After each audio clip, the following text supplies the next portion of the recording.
प्रिय मित्रों, स्वागत है आपका आपके अपने चैनल स्टडी विद प्रदीप पे। आज हम लोग फैस्यूला हिपेटिका से रिलेटेड कुछ इंपॉर्टेंट क्वेश्चन को करने वाले हैं। यह वीडियो आपके टीजीटी पीजीटी जीआईसी लेक्चर के लिए बहुत महत्वपूर्ण है। यदि आप इस सीरीज को नहीं करते हैं तो प्रत्येक दिन क्या करें, आने वाले दिनों में आपको यहाँ से बहुत लाभ मिलने वाला है।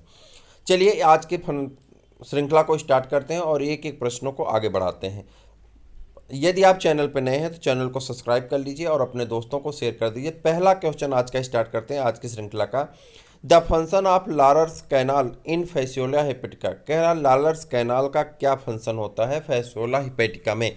तो जल्दी से बताइए लारर्स कैनाल का क्या फंक्शन होता है। आपको इसका आंसर करना है। स्क्रीशन का काम करता है, सिक्रीशन ऑफ म्यूकस, म्यूकस को सिक्रीट करता है, एक्ट ऑफ कपुलेटरी पासेज या इगेशन का काम करता है। तो आप कहेंगे एक्ट ऑफ कपुलेटरी पासेज का कार्य करता है। और यह क्वेश्चन एक बार नहीं कई बार पूछा गया। अभी आप नीचे देखेंगे सीरीज में तो आपके समझ में आ जाएगा। The function of Laurer's canal in Fasciola hepatica is cross fertilization act as the copulatory passes. कह रहा क्रॉस फर्टिलाइजेशन के दौरान एक कपुलेटरी पासेस का काम करता है। They are inverted cirrus of one fluke penetrate the Laurer's canal to the other fluke. कह रहा एक फ्लूक दूसरे फ्लूक के लाउरर्स कैनाल के थ्रू पेनिट्रेशन करता है यानी कपुलेशन करता है। Secretion secretion take place by the protonephridia. कह रहा स्क्रीशन जो होता है, इसमें ऊपर ऑप्शन में स्क्रीशन था ना, तो स्क्रीशन किससे होता है? प्रोटोनेफ्रीडिया के थ्रू होता है। अगर आपसे कोई पूछे कि फैसियोला हिपेटिका में स्क्रीशन किसके थ्रू होता है तो आप कहेंगे प्रोटोनेफ्रीडिया के थ्रू होता है। एंड फ्लेम सेल, या तो किससे? फ्लेम सेल से। किससे होता है? फ्लेम सेल से होता है। ठीक, प्रोटोनेफ्रीडिया एंड फ्लेम सेल हो गया। Protonephridia and flame. Laurer's canal not associated with the mucus secretion by flame cell. कह रहा लाउरर्स कैनाल म्यूकस सिक्रीशन में काम नहीं करता है, बल्कि किस में काम करता है? कपुलेटरी पासेज में काम करता है। तो ऑप्शन नंबर सी आपका क्या हो जाएगा? करेक्ट आंसर हो जाएगा। उम्मीद करता हूँ कि यह प्रश्न आपको आ रहा था पहले से, बस आप इसे रिमाइंड कर रहे हैं। इस सीरीज में या जितनी भी सीरीज आपकी कराई जा रही हैं उस सीरीज में 90% क्वेश्चन आपको आते रहते हैं, मुझे ऐसा लगता है।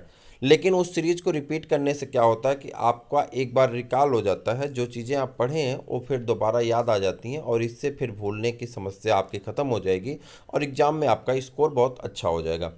एक वीडियो इसके बाद आपको मिलने वाला बहुत जल्दी, 2-1 दिन में, जिसमें हम लोग पढ़ेंगे 50 दिन के अंदर की स्ट्रेटजी क्या होगी। आप जरूर देखिएगा, आपको उसका लाभ मिलेगा एग्जाम में। चलिए देखते हैं, आगे बढ़ते हैं। Taenia takes food through. कह रहा है टीनिया सोलियम के नाम सुने होंगे आपने। टीनिया जो है वो कहाँ से अपना भोजन लेता है? टेक फूड थ्रू, किसके माध्यम से? थ्रू मतलब से, किसके माध्यम से टीनिया सोलियम अपना भोजन लेता है? आपको इसका आंसर करना है। जल्दी से बता दीजिए किसके माध्यम से लेता है। तो बॉडी वॉल, किसके माध्यम से लेता है? Body wall. Digested food is absorb directly from the host intestine of the host through it's general body surface. कहाँ से लेता है? होस्ट के जनरल बॉडी सरफेस से ही वह डायरेक्टली ले लेता है। और किससे लेता है? बॉडी वॉल से। Digested food is absorb directly, किससे? Directly from the host intestine, host के इंटेस्टाइन से। आप host through the general body surface, और किससे? अपने जनरल बॉडी सरफेस से ही क्या करता है? फूड को एब्जॉर्ब कर लेता है। कौन? Taenia solium. क्या नाम? कहाँ से लेता है? डायरेक्ट बॉडी वॉल से। ठीक है, शक्कर माउथ है सब मत लगाइएगा, नहीं तो गलत हो जाएगा। किससे लेता है? बॉडी वॉल से। What is the function of Laurer's canal in the Fasciola hepatica. मैंने कहा ना कई बार ये पूछा गया, फिर देखिए एज इट इज वही क्वेश्चन इधर देखिए, ये कब पूछा गया था? 1 मिनट। 2006 में प्री में पूछा गया। किसमें? यूपी पीसीएस प्री मतलब जीआईसी लेक्चरर में। ठीक, आगे आ जाते हैं। उसके बाद आ जाते हैं यहाँ पे। यहाँ देखिए यूपी पीसीएस प्री में ये भी पूछा गया। कब? ये तो मान लीजिए टीनिया सोडियम का है। ये देखिए लाउरर्स कैनाल, फिर 2007 में फिर रिपीट किया गया। मैंने आपसे एक बार नहीं कई बार कहा कि लारर्स कैनाल आपका बहुत इंपॉर्टेंट है और रिपीटेड और रिलेटेड क्वेश्चन आते हैं। देखिए सेम क्वेश्चन 2006 में आया है, यही क्वेश्चन 2007 में यूपी पीसीएस प्री में ही आया है। इसी प्रकार से आपके 90% क्वेश्चन आने वाले हैं। मेरी बात अगर आपको यकीन ना हो तो आप खुद कर लीजिए। और मैं आपको बता दूं 125 क्वेश्चन का 90% अगर आप निकालेंगे तो आपका क्वेश्चन कुछ ये होता है। तो इसको अगर हम कर दें तो 25 को हम कर लेते हैं 120 कर लेते हैं, निकालने में आसान होगा। ठीक, उसके बाद कैलकुलेट कर लेंगे तो 20 9 12 9 108, क्या हो जाएगा, इसको काट देंगे तो 108, 108, 108 से हम मान लेते हैं 110, 110 क्वेश्चन, ठीक। 108 से 110 क्वेश्चन आपका, 113 होगा सही आंसर। 108 से 110 क्वेश्चन आपका अगर आपके प्रैक्टिस पेपर से मिल जाता है तो फिर आपको परेशान होने की कोई आवश्यकता ही नहीं है। आप सिर्फ प्रैक्टिस पेपर के 10,000 क्वेश्चन सॉल्व करिए जो अलग अलग प्रैक्टिस बुकों में दिए गए हैं, और फिर उसके बाद मॉडल पेपर करिए। आप बड़े आराम से 110-15 क्वेश्चन पा जाएंगे, और यही 110-15 क्वेश्चन ही आपका एग्जाम में सिलेक्शन कराएगा। चलिए, इसके बारे में हम लोग दूसरे वीडियो में चर्चा करने वाले हैं। यहाँ पे देखिए, act as the copulatory process, अभी मैंने ऊपर आपसे बताया था। Which larva stage is absent in life cycle of Schistosoma, कह रहा सिस्टोसोमा के लाइफ साइकिल में या जीवन चक्र में कौन सा लार्वा स्टेज नहीं पाई जाती, यानी एब्सेंट होती है। फिर से देखते हैं, कह रहा है which larva stage is absent in life cycle of Schistosoma, Schistosoma के लाइफ साइकिल में कौन सा या जीवन चक्र में कौन सा लार्वा की पोजीशन एब्सेंट होती है। Redia larva, cercaria larva, metacercaria larva या स्पोरोसिस्ट लार्वा, आपको बताना है। पीजीटी बायोलॉजी 2013 में यह प्रश्न पूछा गया है, और इस साल भी यही प्रश्न पूछा जाएगा, देख लीजिएगा। प्लेटे हेलमिंथीज संघ के जंतुओं में एक से अधिक प्रकार की लार्वा पाए जाते हैं या पाई जाती हैं, ठीक है। सिस्टोमा के जीवन चक्र में रेडिया लार्वा की अवस्था नहीं पाई जाती, रेडिया लार्वा सिस्टोसोमा के जीवन चक्र में नहीं पाई जाती हैं। टीनिया सोलियम इस संघ का एक प्रमुख सदस्य है, इसमें उत्सर्जन के लिए ज्वाला कोशिकाएं पाई जाती हैं। टीनिया सोलियम में उत्सर्जन के लिए क्या पाई जाती हैं, ज्वाला कोशिकाएं पाई जाती हैं। चलिए आगे बढ़ जाते हैं। Which of these is not a larva of Fasciola hepatica, कह रहा कौन ऐसा है जो फैसियोला हिपेटिका का लार्वा नहीं। Which of these is not a larva of Fasciola हिपेटिका, Fasciola हिपेटिका का लार्वा नहीं है। जल्दी बताइए, इनमें से कौन सा फैसियोला हिपेटिका का लार्वा नहीं है, जल्दी से बता दीजिए कौन आपका आंसर होगा। 4 ऑप्शन है, स्पोरोसिस्ट है, रेडिया है, हेक्साकैंथ है, और उसके बाद मेरेसीडियम है। पीजीटी 2011 में पूछा गया था हेक्साकैंथ, आपका सही आंसर है हेक्साकैंथ। फैसियोला हिपेटिका का लार्वा नहीं है, शेष सभी स्पोरोसिस्ट, रेडिया, मेरासीडियम, ठीक। फैसियोला हिपेटिका का लार्वा है। फैसियोला हिपेटिका को लीवर फ्लूक के नाम से भी जाना जाता है। यह संघ प्लेटेहेलमिन्थीज के ट्रिमेटोडा वर्ग का जंतु है। फैसियोला एक परजीवी है और यह अपना जीवन भेड़ और स्नेल में पूरा करता है। फैसियोला की प्रथम लार्वा अवस्था मेरासीडियम होता है। ये प्रश्न याद रखिएगा, फैसियोला के प्रथम लार्वा कंडीशन कौन होती है, मेरासीडियम लार्वा होता है। अवस्था होते हैं, यह 8 दिनों के लिए होता है, 8 घंटे के लिए, माफ करिए 8 घंटे के लिए होता है, यह 8 घंटे के लिए होता है। स्पोरोसिस्ट, रेडिया, सर्केरिया तथा मेटा सर्केरिया फैसियोला की लार्वा अवस्था है। फैसियोला की लार्वा अवस्था कौन है, स्पोरोसिस्ट है, रेडिया है, उसके बाद सर्केरिया, मेटा सर्केरिया फैसियोला की लार्वा अवस्था होती हैं। चलिए आगे बढ़ जाते हैं, थोड़ा सा 1 मिनट इसको थोड़ा सा कलर बड़ा कर, हाँ चलिए आगे बढ़ेंगे तो अगला प्रश्न आपका आ जाएगा। Taenia saginata, Taenia saginata differs from the Taenia solium as its legs, कह रहा टीनिया सेजिनाटा और टीनिया सोलियम से भिन्न है क्योंकि इसमें अनुपस्थित होता है क्या। आपको टीनिया सोलियम और टीनिया सेजिनेटा मतलब दोनों के जीनस एक हैं, स्पीसीज अलग अलग हैं, और ये एक दूसरे से कैसे डिफर हैं यही आपको बताना। टीजीटी बायोलॉजी में पूछा गया प्रश्न है 2013 में, जल्दी से बता दीजिए। रेस्टुलम का रोस्टेलम, रेस्टोलम को लेकर के रोस्टेलम को लेकर के इन दोनों में अंतर पाया जाता है। टीनिया सेजिनाटा टीनिया सोलियम से भिन्न है क्योंकि टीनिया सेजिनाटा में टुंडक, क्या कहते हैं, हाँ टुंडक और हुक अनुपस्थित होता है। टीनिया सोलियम और टीनिया सेजिनाटा में मुख्य अंतर है। सामान्य नाम को लेकर के देखिए, यहाँ पे ये चीज़, ये पूरा डिस्क्रिप्शन आप याद कर लीजिएगा, आपको बहुत काम देगा। सामान्य नाम, टीनिया सोलियम का सामान्य नाम क्या है, पोर्क टेपवार्म है। टीनिया सोलियम का सामान्य नाम क्या है, जनरल नेम क्या है, पोर्क टेपवार्म है। जबकि टीनिया सेजिनाटा का जो जनरल नेम है वो क्या है, बीफ टेपवार्म है, बीफ टेपवार्म है। क्लियर। होस्ट इसका ह्यूमन है, इसका भी होस्ट कौन है, ह्यूमन है। इंटरमीडिएट होस्ट इसमें पिग है यानी शुगर है, इसमें गाय या मवेशी, गाय या भैंस इसमें आ जाते हैं, किसमें, टीनिया सजिनाटा में। उसके बाद रोग जो होता है इसे टीनियसिस या स्टोसर कोकिस हो जाता है, सिस्टोसर कोकिस या टीनियसिस नामक रोग हो जाता है। और इसमें जो टीनियसिरन नामक रोग हो जाता है। ये पूरा जो आपका ये चार्ट है, इस चार्ट को आप एक काम करिए, ये ले लीजिए स्क्रीनशॉट, और आप इसे आराम से क्या करिए, याद कर लीजिए, ये आपको काम देगा ये, ठीक है। चलिए आगे बढ़ते हैं। टीनिया अपना भोजन ग्रहण करता है केवल, अभी एक बार ये प्रश्न रिपीट हुआ, फिर देखिए वहाँ पे 2007 में रिपीट हुआ था, ये 2010 में आ गया, 2010 में वहाँ पे जीआई यूपी पीसीएस प्री में था, और यहाँ टीजीटी में पूछा गया प्रश्न है, ठीक। Taenia takes its food only through, Taenia अपना भोजन ग्रहण करता है केवल किससे, बॉडी वाल से, किससे, बॉडी वाल से। वहाँ पे भी सेम आंसर थे, ठीक, ऑप्शन सेम था। टीनिया अपना भोजन केवल देहभित द्वारा ग्रहण करता है। फीता कृमि में मुख, गुदा तथा पाचन तंत्र नहीं होता है। यह तरल पोषक पदार्थों ग्लूकोज, अमीनो अम्ल, ग्लिसरॉल आदि को पोषक की काइम, मतलब जो आपका भोजन इंटेस्टाइन में पहुंच जाता है उसे काइम कहते हैं, ठीक। काइम से अपने शरीर की सतह पर विसरण द्वारा यानी डिफ्यूजन के थ्रू ग्रहण करता है। इसलिए शरीर की सतह पर इसका क्षेत्रफल अत्यधिक बढ़ने हेतु आच्छादन के सूक्ष्मांकुर होते हैं, जिसके आच्छादक की सूक्ष्म नलिकाएं भी तरल भोजन को ग्रहण में सहायता करती। अतः कोश की प्रवेश द्वारा इंडोसाइटोसिस के द्वारा भी भोजन ग्रहण किया जाता है। पाचनांगों की अनुपस्थिति होती है।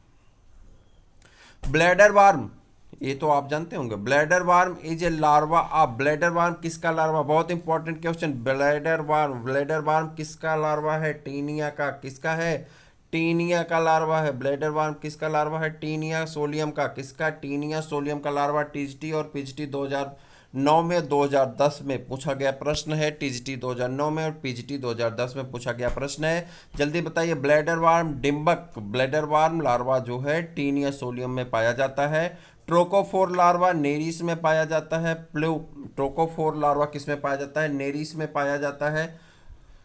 प्लूनुला लार्वा ओविलिया में पाया जाता है। कैटरपिलर लार्वा सिल्क मोथ में पाया जाता है। चलिए आगे बढ़ जाते हैं। In Fasciola hepatica the secretion of Mehlis gland, Mehlis gland का क्या काम होता है ये बता दीजिए, मेहलिस ग्लैंड का क्या काम होता है, जल्दी से बता दीजिए। मेहलिस ग्लैंड का काम 2007 में पूछा गया प्रश्न है। मेहलिस ग्लैंड का काम आपको बताना है क्या होता है, lubricate the uterus, harden the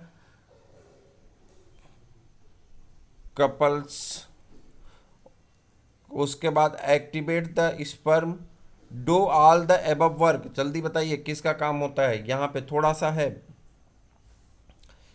चलिए, Mehlis gland is unicellular gland, Mehlis gland अकेली ग्लैंड होती है। Mehlis gland secrete lubricant material which lubricate the process of egg and uterus and hardness the egg and also activate the sperm.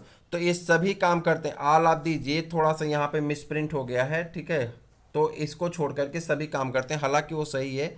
यहाँ पे ए जो है यहाँ पे हार्डन द एग हो जाएगा, क्या हो जाएगा, हार्डन द, कहाँ है, हार्डनेस द एग, एग कर दीजिए यहाँ पे, तो ये ऑप्शन आपका सही हो जाएगा। ऑल ऑफ दीज यहाँ पे आपका क्या है, आंसर है। क्लियर। चलिए,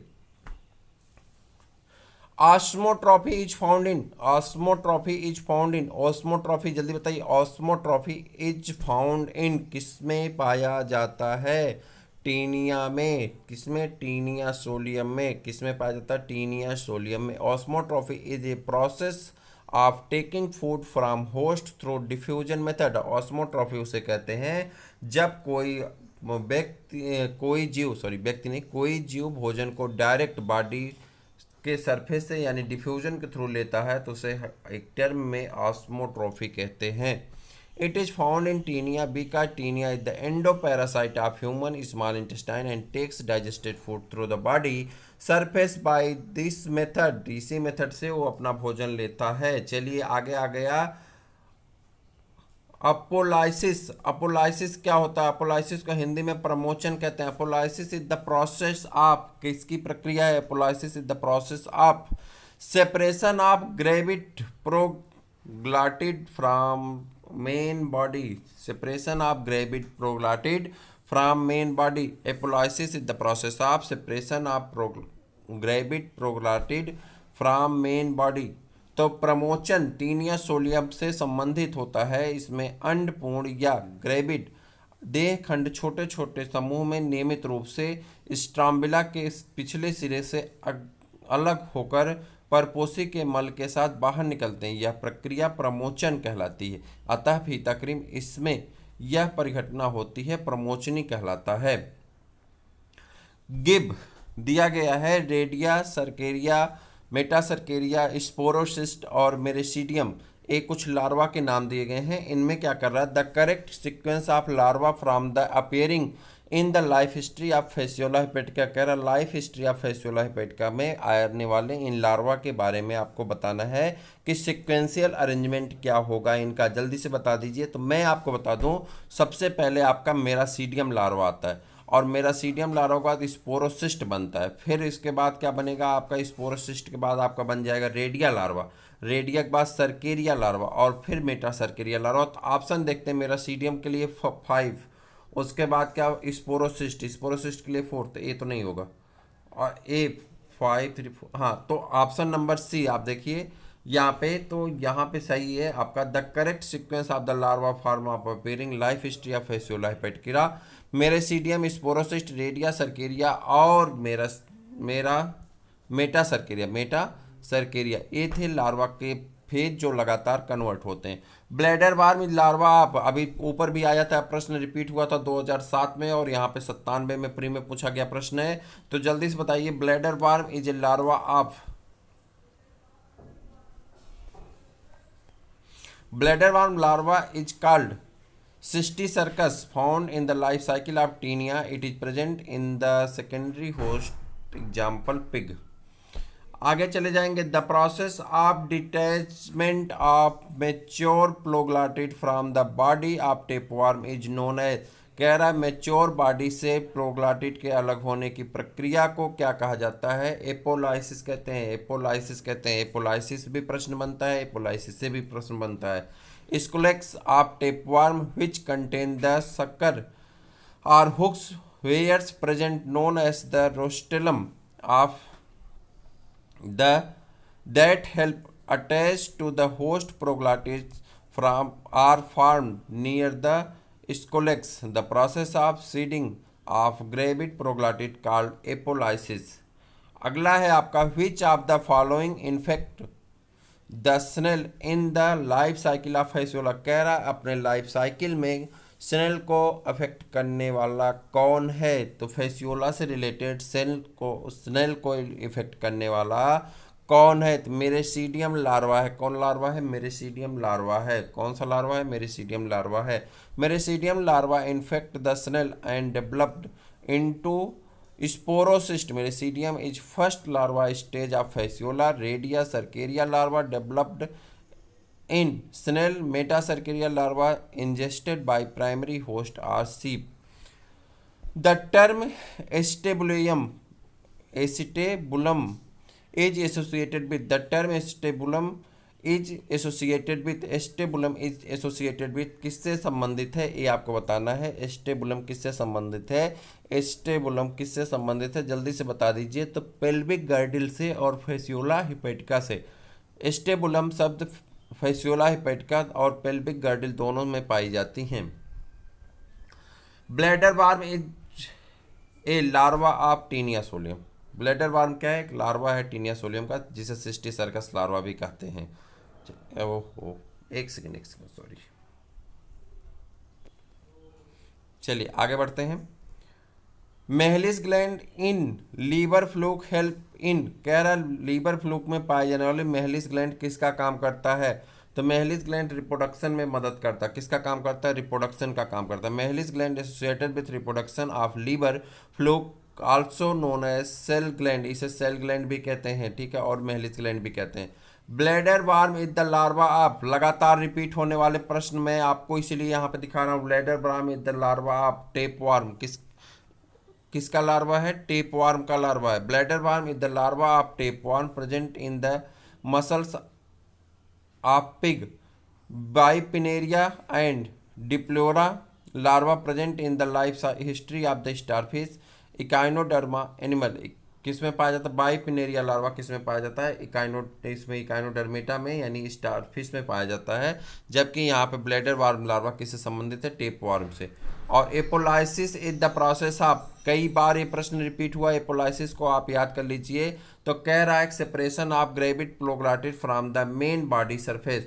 और उसके बाद अगला है आपका the reason for the measly pork, measly होगा यहाँ पे, measly pork flesh is, measly pork flesh is that, क्या the reason for the measly pork flesh is the वहाँ पे प्रेजेंट होता है सिस्टी सर्कस लार्वा, यही ना? हाँ, cysticercus larva, presence of cysticercus larva. कह रहा है जो आपका मेसली हो जाता है, मेसली मतलब आप जानते हैं।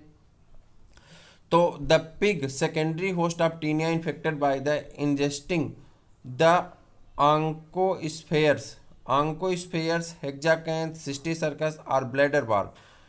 Presence of cysticercus in flesh of pig is known as the measly pork. या इससे क्या हो जाता है? आपको खसरा हो जाता है जब आप पिग को खाते हैं, जो लोग खाते होंगे तो पिग जो खाते हैं उनमें क्या हो जाता है कि सिस्टी सर्कस लार्वा पाया जाता है, जिससे उन्हें खसरा नामक रोग हो जाता है। मेसली पॉर्क इसलिए कहा जाता है, खसरा नामक रोग हो जाता है। मेहलिस ग्लैंड आपसे फिर पूछा जा रहा है, मेहलिस ग्लैंड।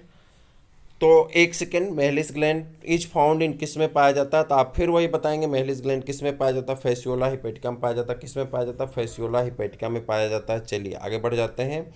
और उसके बाद है आपका hexacanth larva is found in, hexacanth larva फिर वही रिपीट हुआ, टीनिया सोलियम हेक्साकैंथ लार्वा 2-3 बार रिपीट हो चुका है। 94 में पूछा गया क्वेश्चन है कि हेक्साकैंथ लार्वा किस में पाया जाता है? टीनिया सोलियम का लार्वा है। Larva stage of Taenia solium which has been formed by the transformation or modification of hexacanth stage.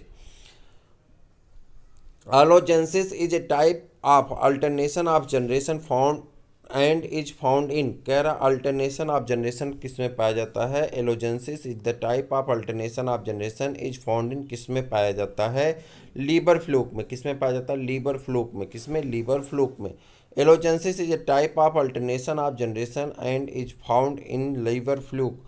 Taenia take found through, Taenia takes food through, Taenia takes food through. एक फिर वही question repeat हो रहा है, किससे भोजन लेता है? तो किससे लेता है? बॉडी वाल से। किससे लेता है?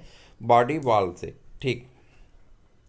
Number of excretory pore in Fasciola is are, कह रहा है नंबर ऑफ एक्सक्रीटरी पोर कितने पाए जाते हैं फैसियोला हिपैटिका में, ये आपको बताना है। Number of excretory pore in Fasciola hepatica is are, कितने होते हैं? फैसियोला हिपैटिका एक बहुकोशिकीय त्रिस्तरीय देहभित और बहुकूटगुही यानी स्यूडोसिलोमेट चपटे आकार का परजीवी है। इसके अग्र सिरे पर मुख छिद्र होता है जो मुख चूसक ओरल सकर से घिरा होता है। इसके कुछ नीचे अधर सतह पर पश्च चूसक होता है जिसे एस्टिबुलम कहते हैं। एस्टिबुलम से सटा हुआ ऊपर की ओर जनन छिद्र गोनोपोर होता है। पश्च सिरे पर थोड़ा इधर अधर सतह की ओर एक उत्सर्जी छिद्र एक्सक्रीटरी पोर होता है। Allogenesis is the type of alternation of generation and is found in, कह रहा है एलोजेंसिस एक प्रकार का क्या है? अल्टरनेशन ऑफ जनरेशन था। ये पाया जाता है किस में पाया जाता है? ये बताना आपको।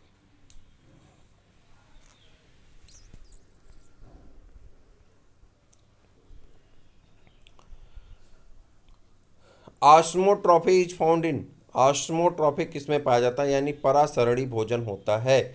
मैंने बताया परासरणी भोजन क्या होता है, जब कोई भोजन को डायरेक्ट बॉडी सतह से एब्जॉर्ब किया जाता है तो उसे क्या कहते हैं? ऑस्मोट्रॉफी कहते हैं। ऑस्मोट्रॉफी किस में पाया जाता है? टीनिया सोलियम में पाया जाता है। क्यों पाया जाता है देखते हैं। परासरणी भोजन यानी ऑस्मोट्रॉफी टीनिया सोलियम में पाई जाती है। इसमें आहार नल तथा पाचन ग्रंथियां अनुपस्थित होती हैं। यह अपने परपोषी के क्षुद्रांत मतलब इंटेस्टाइन में स्थित पचा हुआ भोजन अवशोषित करके पोषण प्राप्त करता है। अवशोषण शरीर के सामान्य सतह से होता है।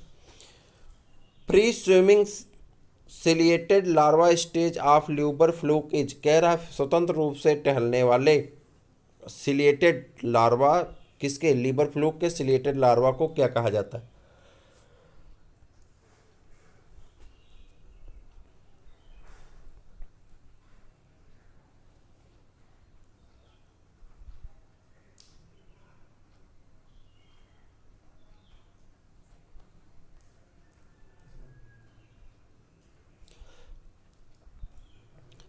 Stage of the life history of the liver fluke which infected the primary host is, stage of the life history of liver fluke which infect the primary host is, कह रहा प्राइमरी होस्ट क्या होता है, metacercaria larva होता है। क्या होता है, मेटासर्केरिया लार्वा होता है। The intermediate host in the life history of Fasciola hepatica liver fluke is, कह रहा इंटरमीडिएट होस्ट कौन होता है, इंटरमीडिएट होस्ट कौन होता है फैसियोला हिपेटिका का, इंटरमीडिएट होस्ट बताना है, स्नेल होता है, घोघा। इंटरमीडिएट होस्ट कौन होता है, स्नेल होता है, घोघा। और सीप क्या होता है, इसका प्राइमरी होस्ट होता है, भेड़ इसकी क्या होती है, प्राइमरी होस्ट होती हैं। In which one of the following is the anus absent, कह रहा कौन ऐसा इनमें है जिसमें गुदा नहीं पाया जाता, मतलब एनस निम्नलिखित में से नहीं पाया जाता, किसमें ऐसा है जिसमें एनस नहीं पाया जाता है, गुदा नहीं पाया जाता है।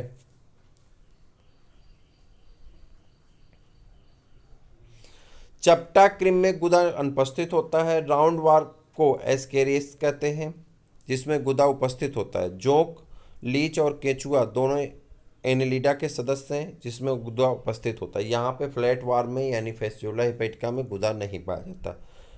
The type of respiration found in Taenia solium, Taenia solium में किस प्रकार का श्वसन पाया जाता है, रिस्पायरेशन पाया जाता है, किस प्रकार का रिस्पायरेशन पाया जाता है, एरोबिक, एनएरोबिक, और उसके बाद कैसा पाया जाता है, तो यहाँ पर आप कहेंगे एनएरोबिक पाया जाता है।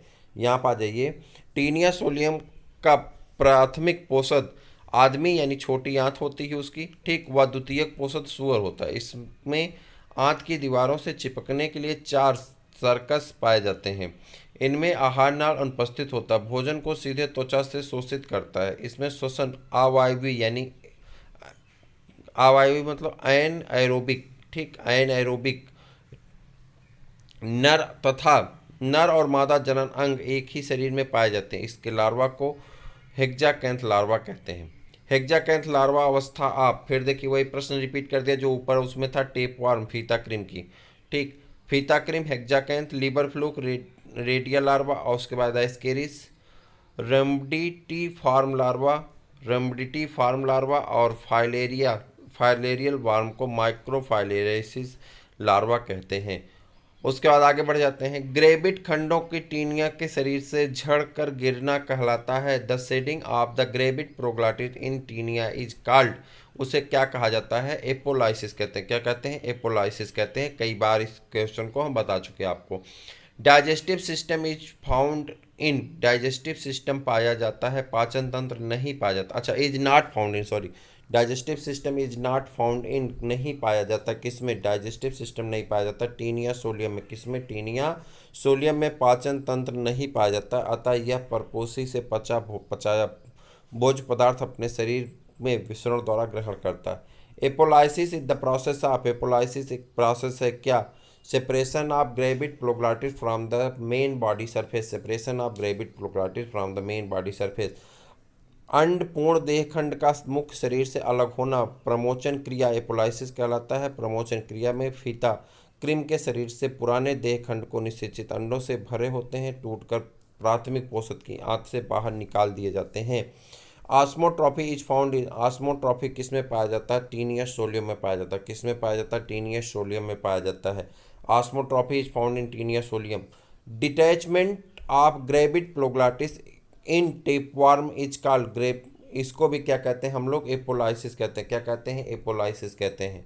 और उसके बाद आगे बढ़ जाएंगे तो प्रश्न ही नहीं है, यानी फैसियोला हिपेटिका और टीनिया सोलियम से रिलेटेड जितने भी प्रश्न थे आपके करा दिए गए हैं। नेक्स्ट वीडियो आपका होगा एस्केलमेंथीज का और बॉटनी का भी आपका क्लास स्टार्ट कर दिया गया है, तो आप जरूर देखते रहें, अपने दोस्तों को शेयर करते रहें। फिर मिलते हैं किसी और वीडियो में, तब तक के लिए इजाज़त दीजिए। जय हिंद।